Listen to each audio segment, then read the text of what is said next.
부기장한테 QRH 찾아보라고 하고 엔진 2개 나갔을 때 어떻게 해야 되는지 기장님은 실제로 조종을 한 거죠. 관제탑 입장에서는 비행기가 충돌한다는 건 상상하기 힘든 거예요. 어떻게든지 그 다른 가까운 공항으로 가려고 유도를 해요. 그 공항으로 갈 수 없다는 판단을 합니다. 이게 그 기장님이 대단하신 거예요. 이 엔진이 내는 추력, 공기를 빠르게 밀어내면 비행기가 빨리 날아갈 거 아닙니까? 날개에서 양력이 발생해서 비행기가 뜹니다. 추력이 없으면 글라이더가 됩니다. 글라이더, 활공기. 내가 비행기가 높다 또는 빠르다, 이건 둘 다 에너지가 있는 겁니다. 위치 에너지, 운동 에너지, 현재의 고도와 이 속도를 가지고 어디까지 갈 수 있는지를, 그걸 무지하게 빨리 그리고 엄청난 경험을 가지고 판단했다는 것이 그 기장님이 대단하신 거예요.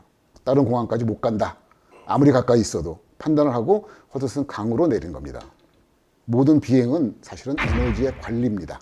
수십 년간의 그 조종 경험을 바탕으로 이제 결정을 했단 말이에요. 우리는 다른 공항으로 갈 수 없다는 걸 계속 관제탑에 얘기를 해주고, APU를 켰기 때문에 이렇게 꺾으면 왼쪽으로 갈 거예요. 이렇게 꺾고 오른쪽으로 가고. 그런데 그때부터는 뭘 해야 되냐면 얼마나 가장 멀리 갈 수 있느냐. 지금 글라이더가 돼버렸잖아요. 본의 아니게 엔진이 없어졌으니까. 가장 적절한 속도가 있어요. 그 속도를 유지할 때 100m 내려갈 때 얼마나 갈 수 있는지를 여객기들은 거의 비슷해요. 205에서 215 사이입니다. 고속도를 딱 유지를 합니다. 기장님이. 대단하신 거죠. 허드슨 강으로 내려가서 착수를 합니다. 디칭을 하는 거죠.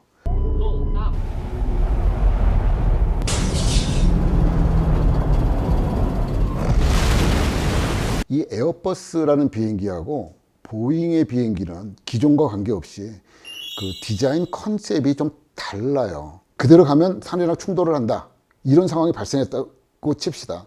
보잉 비행기는 최종적으로 조종사를 믿습니다. 속도가 너무 느리면 땡겨도 올라가지 못하고 뚝 떨어집니다.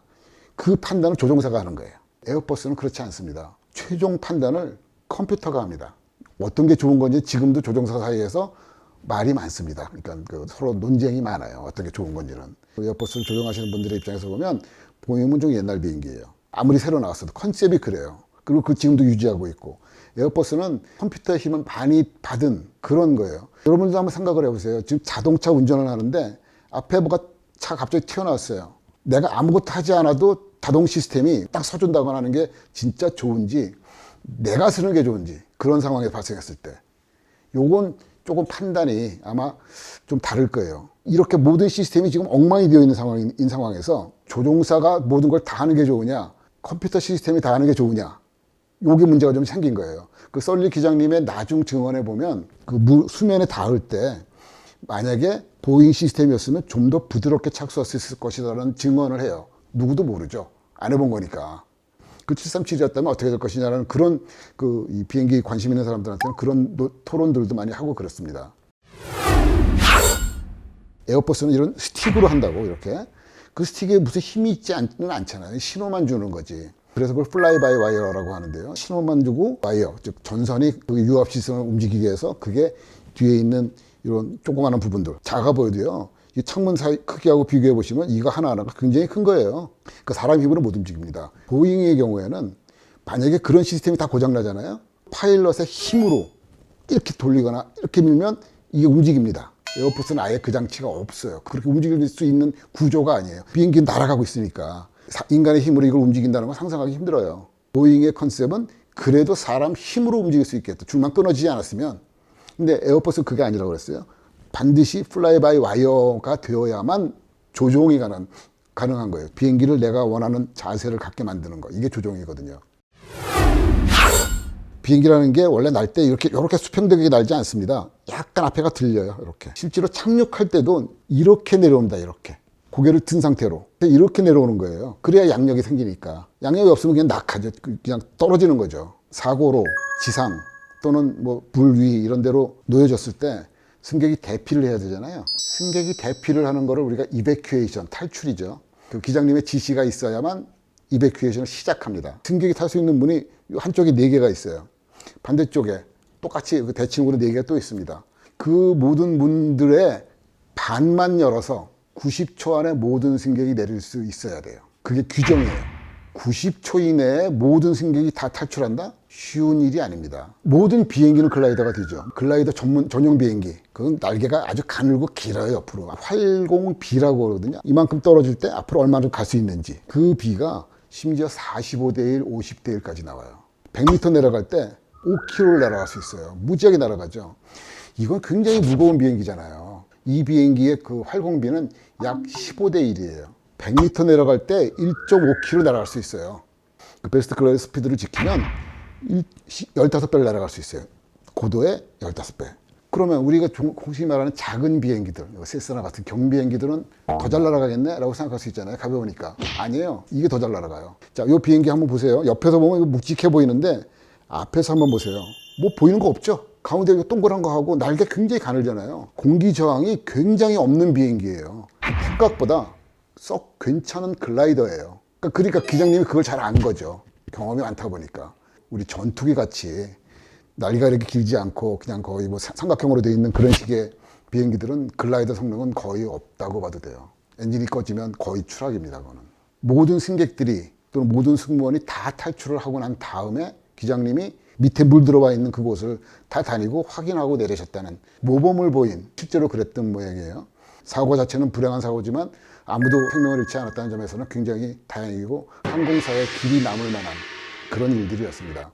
비행기 승무원을 얘기할 때 두 부류가 있죠. 객실에서 여러분 승객들한테 뭐 식사도 제공하고 또는 뭐 안전을 책임져주는 그런 분들이 있죠. 스튜어디스 분들은 캐빈 크루고 조종하시는 분들은 칵핏 크루죠. 이렇게 사고를 대비하는 그 자세를 브레이스 한다고 그래요. 브레이스. 그래서 국내항공사도 당연히 영어와 한국어를 동시에 얘기하잖아요. 브레이스 포 임팩트 하는 말이 썰리 기장이 착지하기 전에 합니다. 그럴 때 보면 이렇게 숙이잖아요. This is the captain. Brace for impact. Heads down, stay down. brace, head down, stay down. 이걸 굉장히 큰 소리로 영화에서도 얘기해요. 객실 승무원들은 그 엄청난 훈련을 받고요. 우리말로 얘기하면 머리 숙여, 벨트 풀어, 짐 버려. 요 세 마디를 모든 승무원이 큰 소리로 그렇게 이제 그 승객들을 대피시키는 훈련을 합니다. 뭐 철망 같은 거, 예. 이런 스크린을 하나 해가지고 새가 못 들어오게 할 수는 없나요? 이론적으로는 가능은 하겠죠.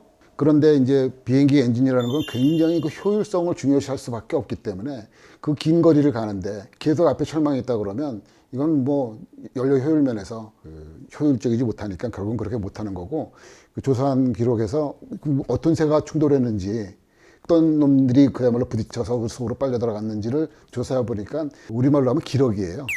기러기 떼들하고 충돌한 것 같아요.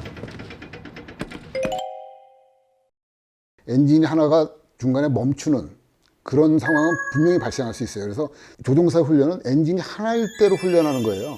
비상 상황이라는 거에 가장 대표적인 게 엔진 하나 꺼지는 경우죠. 고장이 나서 꺼지든 버드 스트라이크로 화재가 나든 뭐 등등등 엔진 하나로 비행을 할 수 있습니다. 그리고 하나로 그러면 얼마나 오랫동안 비행할 수 있느냐? 이론적으로는 계속 할 수 있습니다. 연료가 다 들 때까지. 이 하나의 비행기가 10만 시간에 한 번쯤 꺼진다. 버드 스트라이크든 고장이든 간에 두 개가 다 꺼질 확률은 10만 곱하기 10만이잖아요. 확률이 굉장히 작은 거예요. 하나 정도 꺼지는 거는 이건 일어날 수 있는 일이고 실제로 일어납니다. 1시간 동안은 날아갈 수 있다고 봐요. 1시간 이내에 내가 착륙할 수 있는 공항이 있어야 돼요. 우리나라 내에서는 뭐 모든 공항이 다 1시간이거든요. 1시간이 안 되거든요, 실제로. 미국은 또 문제가 없어요. 미국 내에서는. 태평양이나 대서양 같은 넓은 바다 위로 지나는 경우겠죠. 아니면 그 러시아의 그 시베리아 같은 데는 그 공항이 많지 않으니까 1시간 가지고 안 되는 경우가 많단 말이에요. 엔진이 하나가 꺼져도 얼마나 더 오래 비행할 수 있습니다라는 거를 증명을 해요.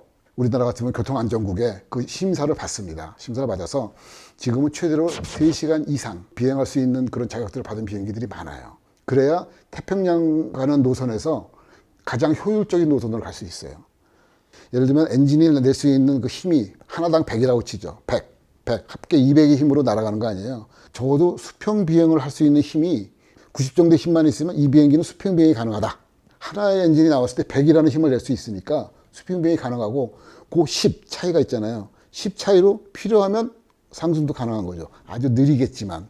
자, 현재 우리 고도, 비행기의 고도와 속도가 얼마큼 있으니까 지금부터 내가 갈 수 있는 최대 내 현재 위치에서 당연히 그 동네 지형을 잘 알겠죠. 여기서 바로 이쪽에 만약에 공항이 있어도 이걸 돌아간다고 그러면 얘기가 달라요. 그 갑자기 이렇게 못 갑니다. 자동차랑 달라서요. 중간에 설 수도 없고요. 생각해 볼 시간이 없습니다.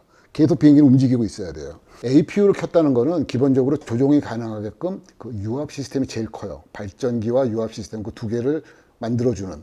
그걸 만약에 늦게 켰으면 조종이 안 돼서 아무데나 그냥 추락했을 가능성이 꽤 커요.